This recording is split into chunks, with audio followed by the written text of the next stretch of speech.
કેન્દ્ર સરકાર મહિલા અનામત બિલ લાવવા માટે સજ્જ બની છે। સંસદમાં મહિલાઓની ભાગીદારી વધારવા માટે કેન્દ્ર સરકારે 50+33ની ફોર્મ્યુલા તૈયાર કરી છે। સરકાર આ માટે ખાસ સત્ર બોલાવી શકે છે। કેન્દ્ર સરકાર કોઈપણ ભાગે 2029ની લોકસભા ચૂંટણી પહેલા લોકસભા અને વિધાનસભામાં અનામત બિલ કરવા તત્પર છે। હવે જો આ બિલ પસાર થઈ જાય તો ગુજરાત સહિત આખા દેશનો રાજકીય નકશો બદલાઈ જાય છે।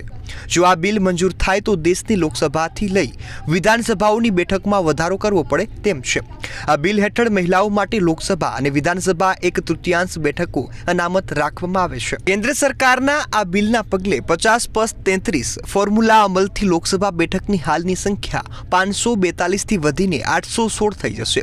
તેનાથી 273 બેઠકો મહિલાઓ માટે અનામત થશે। આ લોકસભામાં મહિલાઓનું પ્રતિનિધિત્વ પણ વધશે। તેના કારણે વધુને વધુ મહિલાઓને રાજકારણમાં લાવી શકાશે। લોકસભાની આ નવી વ્યવસ્થા 2029ની પહેલા અમલી બની શકે છે। અગાઉ આ બિલ 2034 પૂર્વે અમલી બનાવવામાં આવે તેવું માનવામાં આવતું હતું, પરંતુ હવે કેન્દ્ર સરકારે તેને 2029 પહેલા લાવવા માંગતી હોય તેવું દેખાઈ રહ્યું છે। આના માટે નવી વસ્તી ગણતરીની રાહ નહીં જોવાય, પણ 2011ની વસ્તી ગણતરીના આધારે જ સીમાંકન પ્રક્રિયા પૂર્ણ કરવામાં આવશે। તેના કારણે લોકસભામાં બહુમતીનો આંકડો વધીને 409 થઈ જવાનો છે। આના પગલે ગુજરાતમાં પણ લોકસભાની બેઠકો હાલની 26થી વધીને 39 થઈ શકે છે। આમ લાંબા સમય પછી ગુજરાતની લોકસભા બેઠકોમાં બદલાવ આવશે। સૌથી મોટો ફેર એ પડશે કે ગુજરાતની લોકસભા બેઠકો વધવાના કારણે આગામી સમયમાં ગુજરાત વિધાનસભાની બેઠકો પણ વધે તેની પૂરેપૂરી સંભાવના છે। હાલમાં ગુજરાત વિધાનસભામાં 182 બેઠક છે। આગામી દિવસોમાં તે વધીને 216 જેટલી થાય તેવું પણ માનવામાં આવે છે।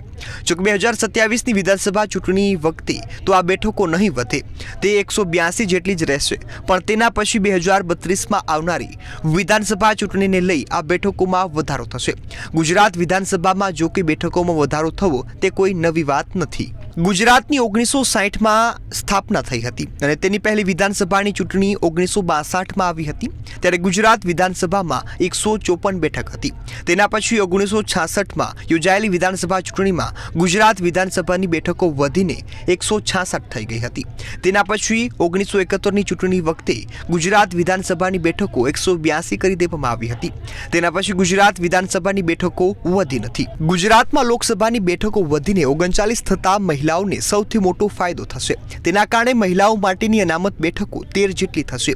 આમ ગુજરાતમાંથી પહેલી જ વખત આટલી સંખ્યામાં મહિલાઓ સંસદમાં જશે।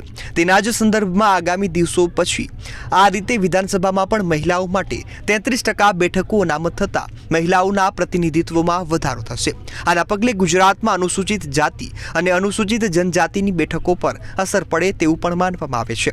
રાજ્યમાં કુલ 26 બેઠકમાંથી 2 બેઠક અનુસૂચિત જાતિ અને 4 બેઠક અનુસૂચિત જનજાતિ માટે અનામત છે। હવે ગુજરાતની કુલ બેઠકોની સંખ્યામાં વધારો થતા આ બેઠકોમાં પણ ફેરફાર જોવા મળશે। એક વખત મહિલા અનામત લાગુ થશે પછી દરેક રાજકીય પક્ષમાં મહિલા પ્રતિનિધિત્વ વધશે, જેના પછી આગામી દિવસોમાં પંચાયતથી લઈ પાર્લામેન્ટ સુધી તેનો અમલ થતો જોવા મળી શકે છે। આના કારણે મહિલાઓ વધુને વધુ પ્રમાણમાં મુખ્ય ધારામાં સામેલ થઈ શકે છે। તેમને દરેક સ્તરે રાજકીય પ્રતિનિધિત્વ મળે તે સુનિશ્ચિત કરી શકાશે। તેના કારણે દેશનું રાજકારણ પર વધુને વધુ સર્વસમાવેશક થશે। મહિલાઓની ભાગીદારી વધવાના કારણે દરેક રાજકીય પક્ષોએ પણ તેમની રણનીતિ બદલવી પડશે। આના કારણે દેશના દિલ્હી, મુંબઈ, ચેન્નઈ, કોલકાતા, બેંગલુરુ અને અમદાવાદ જેવા મેટ્રો શહેરોની ચૂંટણીમાં રણનીતિમાં પણ મોટો ફેરફાર જોવા મળી શકે છે। ઉલ્લેખનીય છે કે ગૃહપ્રધાન અમિત શાહે આ બાબતને લઈ દેશના બધા રાજકીય પક્ષો સાથે ચર્ચા કરી છે। આ બેઠકમાં તેમણે દરેક રાજ્યમાં 2011ની વસ્તીના આધાર મુજબ લોકસભાની કુલ બેઠક અલગથી વધારવાનું સૂચન કર્યું છે। આ માટે ચૂંટણીના કાયદામાં સંશોધન પણ કરવામાં આવશે। કદાચ આના કારણે 2029ની લોકસભા ચૂંટણીની સિનારીઓ પણ અલગ થઈ જશે। કેટલાક રાજ્યોમાં ભાજપ શાસક પક્ષ તરીકે છે અને તેઓ મહિલાઓ માટે જે યોજનાઓ કરી હતી તેનો તે ચોક્કસ લાભ પણ મેળવી શકશે। કેન્દ્ર સરકાર દ્વારા લેવામાં આવનાર નિર્ણયના પગલે ઉત્તર પ્રદેશ જેવા મોટા રાજ્યની લોકસભા બેઠકની સંખ્યા હાલની 80થી લઈ 120 40 જેટલી થઈ જશે. આમ તેમાં 40 સીટનો વધારો થશે. ત્યારે મહારાષ્ટ્રની વર્તમાન સીટો 48થી વધીને 72 થઈ જશે. બિહારની લોકસભા બેઠકો હાલની 40 છે તે વધીને 60 થઈ શકે.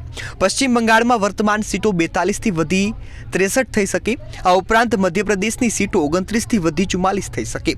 તેનો સીધો 15નો વધારો થશે. તો રાજસ્થાનમાં પણ 25 સીટો વધીને 38 થશે. આમ તેમાં 13 સીટનો વધારો થશે. આમ રાજસ્થાન અને ગુજરાત બંને લોકસભા બેઠકની રીતે જોડે જોડે હશે. ગુજરાતની બેઠકો 26થી વધીને 39 થઈ જશે.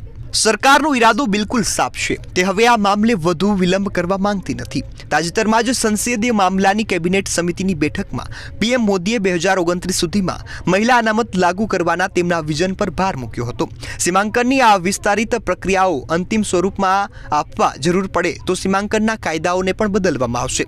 આ સિવાય કઈ કઈ બેઠકો મહિલાઓ માટે અનામત રહેશે તેના માટે લોટરી સિસ્ટમનો અમલ કરવામાં આવશે. તેનાથી રોટેશન પણ થશે અને નિષ્પક્ષતા પણ રહેશે.